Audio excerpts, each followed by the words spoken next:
세종 4년 5월 10일 세종이 부친상을 당합니다. 영원히 권자를 지킬 것 같던 부왕 태종이 56세로 세상을 뜬 것이지요. 이전까지 도미 임금에 불과했던 세종이 마침내 왕권을 거머쥡니다. 부왕으로부터 왕위를 넘겨받은 지 4년 만에 비로소 명실상부한 임금이 된 것이지요. 약 4개월 뒤에 부왕을 대모산에 헌능해 장사 지냅니다. 2년 전에 모친인 원경왕후가 묻힌 곳이지요. 그 무렵 함길도 의천에서 임성부라는 백성이 난원 혐의로 체포됩니다. 의천 본궁의 노비이던 원장이라는 여인이 성부가 왕실을 모독하는 난원을 했다고 관아에 고발했기 때문이었습니다. 본궁은 왕실의 특별한 재산이었습니다. 건국 시조인 이성계가 왕위에서 물러나 살았던 집이고 그곳에 이성계와 그 우대 조상들의 신의가 봉안되어 있었습니다. 성부는 왕실을 모독하는 말을 한 적이 없었습니다. 원장이 말을 꾸며내서 성부를 무고한 것이었지요. 원장의 무고는 성부에 대한 앙심에서 비롯됐습니다. 성부에게 창피를 당한 수모를 대갚아줄 계산으로 발칙하게 무고를 택한 것이지요. 그 발단은 성부가 원장을 약올린 데서 시작됐습니다. 그녀가 무슨 잘못을 하였는지는 모르겠으나 어느 날 원장이 의천 관아의 아전으로부터 꾸중을 듣습니다. 그때 마침 임성부가 그 현장을 목격합니다. 아전이 현장을 떠나자 성부가 원장에게 농을 겁니다. 원장의 몹시 부끄러워하는 것을 보고 장난기가 발동하였던지 세도를 믿는 자도 남에게 모욕을 당하는가? 라고 빈정된 것이죠. 원장이 반감을 품고서 성부를 골탕 먹이기로 작심을 합니다. 다음날 아들을 앞세우고 의천군청을 찾아갑니다. 성부가 자기 집에 와서 임금을 모독하는 말을 했다고 일러 바칩니다. 성부가 자신에게 세도를 믿는 자도 남에게 모욕을 당하는가? 라고 말한 것을 가지고 뒷배가 사라졌으니 네가 의수되던 시절도 끝났구나 라고 말했다고 찌른 거지요. 성부가 죽은 태종을 들먹인 것이 왕실을 모독한 것이라고 말했겠지요. 의천군수 이진이 성부의 말을 불충으로 판단하고 곧바로 성부를 잡아다 족칩니다. 성부가 두 차례나 매질을 당하고도 자복하지 않습니다. 그도 그럴 것이 자복하면 목숨이 달아날 것을 뻔히 알면서 자기가 하지도 않은 말을 했다고 인정할 리가 없었겠지요. 마음이 급해진 이진은 원장의 아들인 계엄의 친구들을 부르게 합니다. 복룡과 복손이라는 자가 참고인으로 호출됩니다. 두 사람이 신문장소에 이르자 계엄이로부터 들은 대로 고하라고 다그칩니다. 둘의 대답이 다릅니다. 복룡은 계엄이가 군수에게 고한 말과 똑같이 들었다고 하고 복손은 계엄이로부터 아무 말도 듣지 못했다고 대답합니다.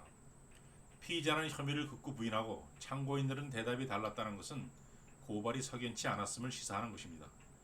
하지만 이진은 원장의 고발을 의심하지 않고 성부를 더욱 혹독하게 고문합니다. 모진 매질이 그치질 않으니 성부의 대답이 바뀝니다. 더 이상 고통을 견디지 못하고 원장의 말이 맞다고 자복한 것이지요. 이진이 그대로 조서를 갖춰서 서둘러 임금에게 올립니다. 피의자인 성부와 고발자인 원장도 포박을 지어서 함께 올려보냅니다. 이진이 작성한 조서를 읽어본 세종은 사헌부의 재조사를 지시합니다. 원장의 죄가 사형에 해당해서 신중하게 판단하려고 했던 것이죠. 그런데 성부가 사헌부 관원들의 위세에 지레 겁을 먹었던지 처음부터 순순히 죄를 자복합니다. 사헌부 관원들이 성부와 원장을 대질하지 않고 신문을 마칩니다. 조사 결과를 정리해서 임금에게 성부를 사형에 처하기를 청합니다. 임금이 승정원을 시켜서 의정부와 육조 대신들의 여론을 알아보게 합니다. 성부를 죽여야 한다는 의견이 대세로 나타납니다. 임금이 세 가지 이유를 내세워 사건을 의금부로 넘기라고 명을 내립니다. 첫째는 조서에 틀린 부분이 있다고 했습니다. 둘째는 고발인과 피의자를 대질하지 않아서 조사 결과를 믿을 수 없다고 했습니다. 셋째는 원장의 고발이 사실이면 성부가 순순히 죄를 자복했을 리가 없다고 했습니다. 자복하면 목숨을 잃을 것을 뻔히 내다보면서 고문도 받지 않고 죄를 순순히 자복할 사람이 어디 있겠냐는 것이었죠. 의금부가 성부와 원장을 대질하니 금세 진실이 드러납니다. 의금부 관원이 원장에게 이실직고하라 라고 고함을 지릅니다. 원장이 더 이상 시치미를 떼지 못하고 자초지정을 실토합니다. 죄가 성부를 미워해서 성부가 매질을 당하는 것을 보려고 죄를 꾸며낸 것이옵니다. 성부는 난원을 한 적이 없사옵니다. 이제 성부가 사형을 면하게 되었으니 여한이 없사옵니다. 임금에게 그대로 보고가 올라갑니다. 곧바로 지엄한 어명이 내립니다. 성부는 석방하여 집까지 데려다 주고 원장은 권장 100대를 쳐서 의천까지 혼자 걸어가게 하라.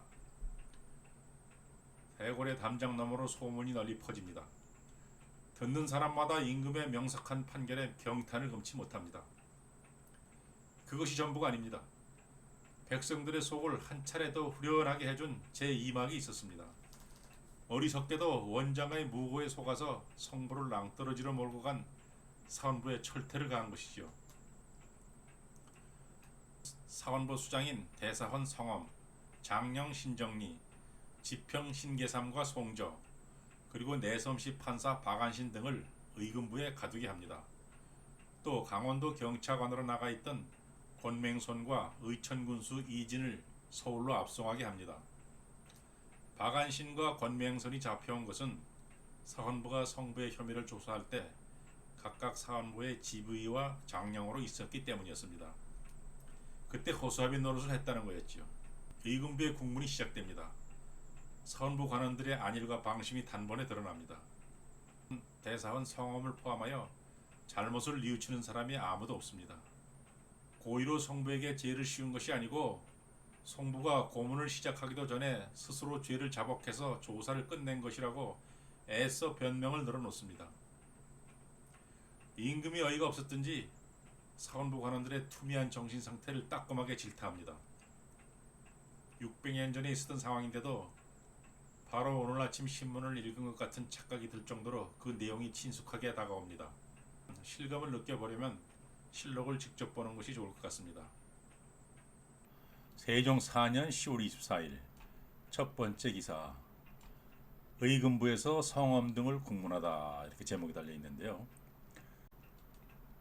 의금부에서 성엄 등을 국문하니 성엄 등이 공초하기를, 성엄 등이 제조의 질문에 대답하기를, 이런 뜻입니다. 신들이 고의로 남을 죄에 들어가게 한 것이 아니요 원장이 무고한 것을 성부가 고문도 받지 않고 자복한 까닭으로 미처 상세히 조사하지 않고 그릇 그 죄에 들어간 것입니다 라고 하니, 자 이제 이렇게 변명을 한 겁니다. 그러니까 임금이 속으로 참 어이가 없구나 라고 생각을 했던 것 같습니다. 임금이 말하기를 옥사를 듣는 법은 진실로 마땅히 공평무사한 마음으로 공정명백히 물어야 할 것이며 죽을 죄를 대하여는 살릴 수 있는 도리를 구할 것이요 중한 죄에 대하여는 가볍게 할 수 있는 단서를 찾을 것이니, 자 그 다음에 실정을 살펴 죄를 처단한다 하여도 오히려 실수함이 있거늘 하물며 이제 사헌부에서는 말이 위에 누됨이 있다 하여, 여기서 위라는 건 임금입니다. 죽이고자 하는 마음을 가지고 실정과 거짓을 잘 살피지 않고 위험으로써 핍박하여, 자 이제부터가 중요합니다.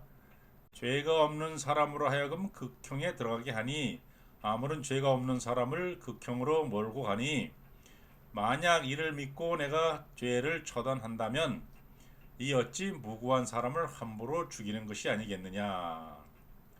세종이 사헌부 관원들을 훈계한 내용을 좀 더 자세히 살펴보도록 하겠습니다.